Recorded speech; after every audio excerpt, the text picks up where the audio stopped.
जय हिंद दोस्तों। जैसे कि आप सबको पता है, देखो सिंपल सी बात है, हम लोग क्या कर रहे हैं, हम लोग डेली के डेली कुछ क्वेश्चंस प्रैक्टिस में कर रहे हैं। अब देखो इसका फ़ायदा क्या है, इसका फ़ायदा ये है कि अगर मैं यहाँ पर कुछ क्वेश्चंस लिख रहा हूँ, मेरी क्लासें अच्छे से ली हैं ऑफलाइन में, ठीक है, तो आप इनको कर पा रहे होगे और जो मैं सिखाने की कोशिश कर रहा हूँ, है ना, क्या वो सीख पा रहे हैं। आज फिर से क्या करेंगे, आज फिर से कुछ नहीं करना है, आज फिर से वही कुछ क्वेश्चंस 10, है ना, ज़्यादा होंगे नहीं क्योंकि वीडियो की लेंथ बहुत लंबी हो जाती है। 10 क्वेश्चन लेंगे, बढ़िया बढ़िया से क्वेश्चंस करेंगे और उनको आपको क्या करना है, पिछली क्लास की तरह अटेम्प्ट करके अपने आंसर्स हमें बताने और शुरू करता है। ये 2 क्वेश्चंस हैं, क्वेश्चन को बहुत अच्छे से अटेम्प्ट करो, है ना, और देखो कि कहाँ कहाँ पर आप लोग गलतियाँ कर रहे हो या जो कर रहे हो वो सही है या नहीं। हो फिर से मैं बोल रहा हूँ, अगर चीज़ों को ठीक से सीखना है तो अपने आंसर्स जो हैं हमें बताते रहना। पहला क्वेश्चन देखो, सभी लोग जल्दी से अटेम्प्ट करो, वीडियो पॉज करो और अपने अपने आंसर्स लिखो। पहला क्वेश्चन देखो क्या लिखा है, व्हेन आई वेंट देयर। ध्यान से सुनना मेरी बात, क्या लिखा है, when I went there. B option में लिखा है राहुल इज प्लेइंग, सी में लिखा है अ गेम ऑफ चेस और डी लिखा है नो एरर। सारे क्वेश्चन प्रीवियस ईयर हैं, ठीक है, कोई भी क्वेश्चन ऐसा नहीं है कि भाई कुछ ऐसा हो, ठीक है। आप बस ये देखो कि कई क्वेश्चंस पेपर में बहुत हल्के आते हैं और कई क्वेश्चन बहुत बढ़िया आते हैं। बताओ इसमें क्या लगेगा, ध्यान से देखना। सर हमने क्या देखा, हमने ये देखा व्हेन। क्या देखा, व्हेन। व्हेन हमारा क्या है, हमारा कंजंक्शन है, सभी लोगों को पता है और सभी बच्चे जानते हैं कि व्हेन हमारा क्या होता है, कंजंक्शन होता है। और अगर मैं ये बोलूं कि कंजंक्शन का काम क्या है, तो कंजंक्शन का सिंपल सा काम होता है क्या, क्लॉज बनाना, ठीक है। तो अगर ये आया है तो उसने क्लॉज भी बनाए होंगे, ठीक है। तो देखो यहाँ पर ध्यान से बेटा, ये देखो हमारा एक क्लॉज ये बना, ठीक है, और दूसरा क्लॉज हमारा ये बना। अब बहुत ही प्यारी बात यह है कि अगर ये दोनों क्लॉज बन रहे हैं तो कहीं ना कहीं हमें दिमाग में आ रहा है क्या कि सर देखो पिछली क्लास में हमने ये वाला कॉन्सेप्ट डिस्कस किया है। हमने बोला था टेंस में अगर जिस बच्चे ने पढ़ रखा है कि यहां पर देखा जाए तो ये हमारा पॉइंट है, ठीक है, और यहां पर देखा जाए तो ये हमारा क्या है बेटा, ड्यूरेशन है। समझ आ रही बात या नहीं आ रही, है ना। ये पॉइंट है और ये ड्यूरेशन। और जब कभी भी पॉइंट और ड्यूरेशन की बात हो जाए, बिना सोचे समझे समझ जाओ कि ये टेंस कौन सा जा रहा है, टेंस जा रहा है पास्ट का कॉन्टिन्यूअस, और पास्ट का कॉन्टिन्यूअस टेंस जा रहा है तो इसको पास्ट कॉन्टिन्यूअस में बनाओ। सर ध्यान से देखो, ये तो एकदम सही है। यहां पर हमारा एरर लगेगा बी और इच की जहां पर करना पड़ेगा आपको वॉश। अरे बोलो भैया, है ना, कोई भी डाउट हो पूछ लेना, ठीक है। चलो आओ अगले क्वेश्चन पर। क्या लिखा है, अरे भैया बहुत ही जबरदस्त क्वेश्चन। मैं फिर से कहता हूं क्वेश्चन बहुत ही उम्दा लेवल के होते हैं जिनमें ये शामिल है। पिछली क्लास में भी हमने बोला था कि भैया ये मोस्ट इंपॉर्टेंट है, मोस्ट इंपॉर्टेंट के दादा का परदादा, ठीक है। तो सर ये क्वेश्चन भी क्या है, मोस्ट इंपॉर्टेंट है और मोस्ट इंपॉर्टेंट के दादा का परदादा है। अटेम्प्ट करो इसको। आ जाते हैं, फिर से आ जाते हैं, ठीक है। इस क्वेश्चन पर ध्यान से देखो क्या लिखा है, व्हेन लिखा है नहीं लिखा। अब इस क्वेश्चन को बहुत ही गौर से पढ़ना है। हम फिर से कहते हैं क्या, जब कभी भी सेंटेंस हमारे एग्जाम में आता है तो एग्जामिनर का सिर्फ एक ही मकसद रहता है क्या, कि कोई ना कोई ऐसी हिंट दे दो कि बच्चा तुरंत के तुरंत उसको समझ जाए। एसएससी मेंस में सर 200 क्वेश्चन होते हैं, ठीक है, और 200 क्वेश्चन को 2 घंटे में करने होते हैं। इतना टाइम नहीं होता कि हम एक एक क्वेश्चन को क्या बहुत ज्यादा टाइम दे पाए। तो कहीं ना कहीं हिंट छिपी रहती है। वो हिंट कैसे पता लगता है, हिंट पता लगता है जब हम मैक्सिमम क्वेश्चंस को क्या कर लेते हो, प्रैक्टिस में लगा लेते हो। आओ यहां पर देखो ध्यान से, ये क्या लिखा है, व्हेन। हमने सेंटेंस को बहुत गौर से पढ़ा और देखा क्या, when Pramod reached at home town, ये ए ऑप्शन है। ही फाउंड दैट, ठीक है, rumours about his love affairs preceded him. अब ध्यान से सुनना सर, जब कभी आप टेंस पढ़ते हो तो हम आपको बहुत ही सिंपल सी बात बताते हैं कि ये जो चल रहा है हमारा, ये हमारा क्या है, प्रेजेंट है। अरे हाँ कि ना, और आगे जो भी होगा वो हमारा क्या है, फ्यूचर, ठीक है। इसके पहले जो कुछ भी हो चुका है हमारे जीवन में वो हमारा क्या था, पास्ट। समझ पा रहे हो, नहीं समझ पा रहे हो। और अगर इसके पहले भी ये है, जैसे मैंने एक दिन क्लास में बोला था कि पास्ट के पहले भी अगर जो कुछ भी हो चुका है तो एक लड़का भाई बोलता है, सर बोलता है क्या, सर आप पिछले जन्म की बात कर रहे हैं क्या, है ना। तो बेटा मैं पिछले जन्म की बात नहीं कर रहा, मैं ये कह रहा हूं कि अगर पास्ट की भी बात करें ना, मतलब कहने का है पास्ट और पास्ट की बात की जाए तो ये जो टेंस बनता है ये जाता है परफेक्ट। समझ पा रहे हो, पास्ट का परफेक्ट। अब ध्यान से सुनना, इस सेंटेंस में सर हमारे काम कौन कौन से हो रहे हैं। पहला काम हो रहा है कि ये जो होम टाउन है ना, ये होम टाउन में क्या पहुंच रहा है, अरे हाँ कि ना, ठीक है। दूसरा काम क्या हो रहा है, उसने पाया। अब समझो, जैसे ही वो होम टाउन पहुंचा उसने पाया, क्या पाया, कि जो अफवाहें हैं, जो रूमर्स हैं, किसकी, उसके लव अफेयर की, वो पहले ही क्या हो चुके हैं, पहुंच चुके हैं। समझे। तो आप सिर्फ इतनी सी बात मुझे बताओ कि ये जो बालक है ना भाई प्रमोद, ठीक है, ये पहले अपने घर पहुंचेगा या इसके पहुंचने से पहले इसके जो कांड है उनकी अफवाहें पहले पहुंच जाएंगी। अरे बोलो भैया, पहले क्या पहुंचेंगे? पहले सिर्फ और सिर्फ अफवाहें पहुंचेंगी, बाद में ये पहुंचेगा। ठीक है, तो समझो अगर पहले नंबर पर काम हो रहा है क्या, रूमर्स के पहुंचने का, तो ये तो भैया क्या है, हमारे पहुंचेंगे पहले अफवाहें और फिर वो घर पे पहुंचेगा। तो समझो ये हमारा दूसरे नंबर पर काम होगा, ये हमारे पहले नंबर पर काम होगा। ठीक है, तो घर पहुंचने का काम किस में है? पास्ट इंडेफिनिट में। और रूमर्स जो है अपने पहुंचेंगे, ये किस में पहुंचेंगे? पास्ट के परफेक्ट में। किस में पहुंचेंगे? पास्ट के परफेक्ट में। तो सिंपल सी बात है, यहां पर आपको पास्ट परफेक्ट चाहिए और यहां पर क्या लगाना है? हैड। और आंसर क्या लगेगा हमारा? Option C. क्या लगा? Option C. मेरे हिसाब से समझ आया होगा। मैं फिर से वही बात बोल रहा हूं भाई, मोस्ट इंपॉर्टेंट के दादा के परदादा है। वीडियो पॉज कर लो और इसको आंसर्स दो। चलिए क्वेश्चन नंबर 3 में क्या लिखा है? That I am loving you is well known to all of the members of your family, no error. सभी बच्चों को पता है, सभी बच्चों को पता है कि सर मैंने बताया है कुछ ऐसी वर्ब होती हैं जिनके साथ आईएनजी नहीं आती। इसकी चर्चा हम पिछले क्लास में कुछ क्वेश्चंस पर कर चुके हैं और आज फिर से, जिसमें कौन शामिल होता है? जिसमें शामिल होता है ये जो आफत है ना सर, इस आफत को मेरी क्लास में कोई भी बच्चा भूल नहीं सकता, क्योंकि इस आफत को मैंने बहुत डिटेल में समझाया था।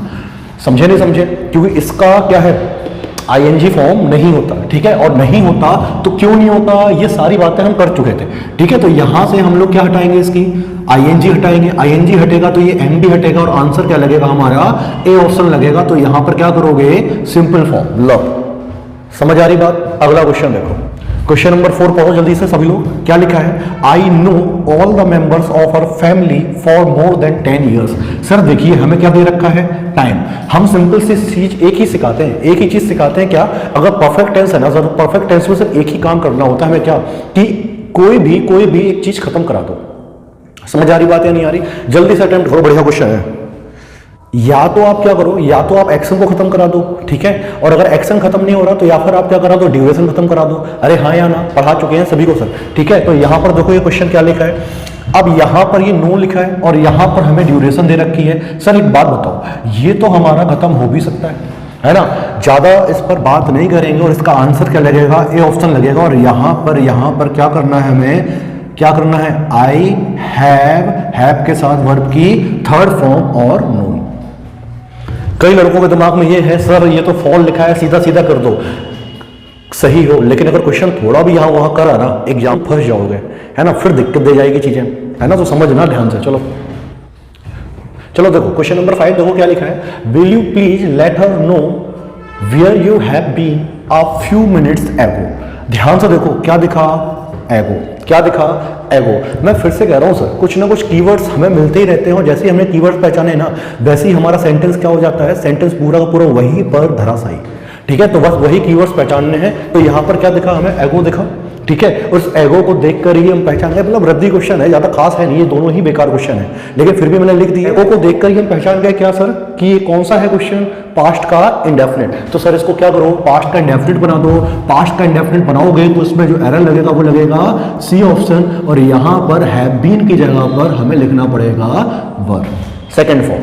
यहां पर इस क्वेश्चन को जब बहुत अच्छे से पढ़ा जाता है तो क्या दिखता है? तो ध्यान से देखो, द ट्रेन हैड लेफ्ट। ठीक है, the train had left for Kanpur. ठीक है, आगे क्या लिखा है? Before he. ठीक है, और आगे क्या लिखा है? Had reached the station. ये सारी चीजें हैं, और अगर ये सारी चीजें हैं तो यहां पर सिर्फ और सिर्फ क्या दिखा हमें?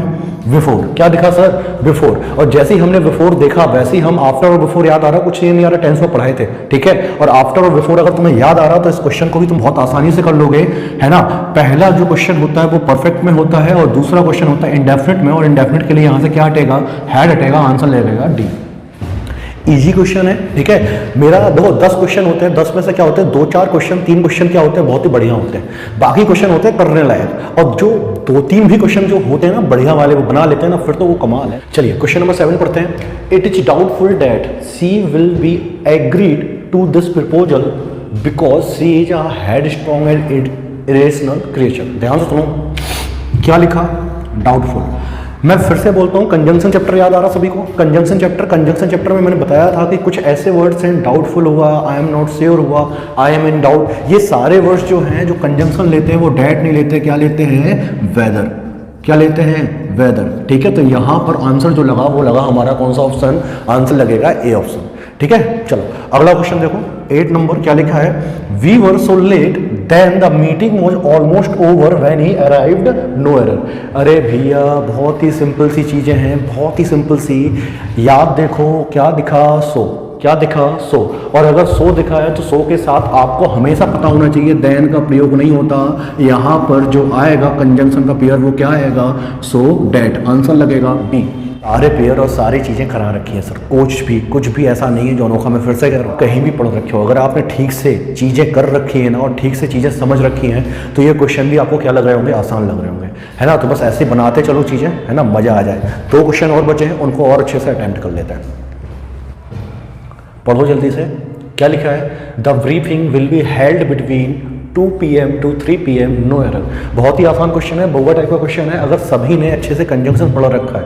मैं फिर से कह रहा हूँ, क्वेश्चन ऐसे ही आते हैं प्रीवियस ईयर में, कुछ बढ़िया होते हैं, कुछ बहुत ही सिंपल होते हैं, समझ पा रहे हो। अगर सबने कंजंक्शन ठीक से पढ़ रखा है तो सभी को पता होगा क्या बिटवीन के साथ किसका पेयर चलता है, बिटवीन के साथ सर जो पेयर चलता है वो चलता है एंड का। ठीक है, तो यहाँ पर क्या होगा, एंड होगा, आंसर लगेगा सी, क्योंकि यहाँ पर क्या लिखा है, बिटवीन। ज़्यादा कुछ खास था क्या, तुम ही बताओ। कुछ भी खास नहीं है, सिंपल क्वेश्चन है बस। अगला देखो question number 10, his offence was such as, क्या दिखा, सच एज। सबसे पहला काम क्या होता है, अगर यहाँ पर ये जो आफत आ गई है ना सच और एज वाली, मैं हमेशा कहता हूँ बच्चे थोड़ा टाइम देके ना सोचिए। अगर वहाँ पर अगर एग्जामिनर ने सच एज लिखा है तो कहीं ना कहीं इनडायरेक्टली वो तुमसे यही पूछ रहा है। मैं हमेशा एक ही चीज़ बोलता हूँ, कहीं ना कहीं इनडायरेक्टली वो तुमसे यही पूछ रहा है। अगर नहीं पूछ रहा बहुत बढ़िया है, हम आगे बढ़ेंगे, लेकिन पहली नैतिकता, पहली जिम्मेदारी हमारी क्या है, पहला कर्तव्य हमारा ये है कि अगर यहाँ पर सच एज या सच डैट जो भी लिखा हो, हम देखेंगे, अपना टाइम थोड़ा सा देंगे और सोचेंगे क्या यहाँ पर जो पेयर है वो सही है या गलत, उसके बाद आगे बढ़ेंगे। ठीक है, तो यहाँ पर देखो क्या लिखा, सच और एज। ठीक है, थोड़ा सा समय दो और अच्छे से सोचो। बताओ, मैंने आपको बताया था कि सच एज और सच डैट के क्वेश्चंस कैसे करने हैं, हिंदी निकालनी है। हिंदी निकालनी है तो सिंपल देखो यहाँ पर क्या लिखा है, his offence was such as he was born to suffer and ultimately meet his doom. बताओ जल्दी से क्या होगा सर, यहाँ पर सच और एज वाला पेयर नहीं है, यहाँ पर सच और एज वाला पेयर नहीं है, क्योंकि जो जिसने जैसा जिसको नहीं है, यहाँ पर की वाला मीनिंग है और की वाला जो मीनिंग देगा वो देगा सच के साथ कौन, डैट। आंसर क्या लगा, बी। तो ये हमारे 10 क्वेश्चन पूरे हो गए। अब जल्दी से कमेंट सेशन में आप हमें ये बताओ कि भाई कितना क्या स्कोर किया गया है। बहुत ही जल्द मैं आपसे कल देखो, कल मैंने व्हाट्सएप पे एक ही बात बोली थी क्या, कि अभी हम लोग का नेट प्रैक्टिस चल रहा है, धीरे धीरे टेस्ट भी खेलेंगे, वनडे की तरफ बढ़ के फिर T20 में धुआं कर देंगे सब चीज़ें। सब्र करो सर, चीज़ें सीखने में टाइम मांगती हैं, है ना। एकदम पहले ही दिन कोई कुछ नहीं बन जाता, टाइम दो, अच्छे से सीखो और यकीन मानो जल्दी से कोई बढ़िया सा चैप्टर मैं यहाँ पे कराने वाला हूँ। ठीक है, मैं चैप्टर कराऊंगा यहाँ पर, ठीक है, एक बहुत ही सिंपल सा चैप्टर। मैं अभी क्या कर रहा हूँ, मैं अभी बस थोड़ा क्या है ना, खुद को भी रमा कर रहा हूँ और आपको भी रमा करवा रहा हूँ। ठीक है, तो थोड़ा बहुत एक दूसरे के साथ क्या कर रहे हैं अभी हाल फिलहाल में, कोऑपरेट करते हैं, बस फिर शुरू करेंगे। खेल खेलना तो है भाई, खिलाड़ी बनेंगे। पर अगर आपको चीज़ें ठीक लगती हैं, अगर आप मेरे से ऑफलाइन पढ़ रखे हैं, ठीक है, और आप समझते हैं चीज़ें और मैं आपको अगर सिखा पाता हूँ चीज़ें, ठीक है, तो जितना होना सर शेयर करो, जितना होना शेयर, मैक्सिमम लोगों को जोड़ने की कोशिश करो अपने परिवार में। तो आज इतना ही रखते हैं।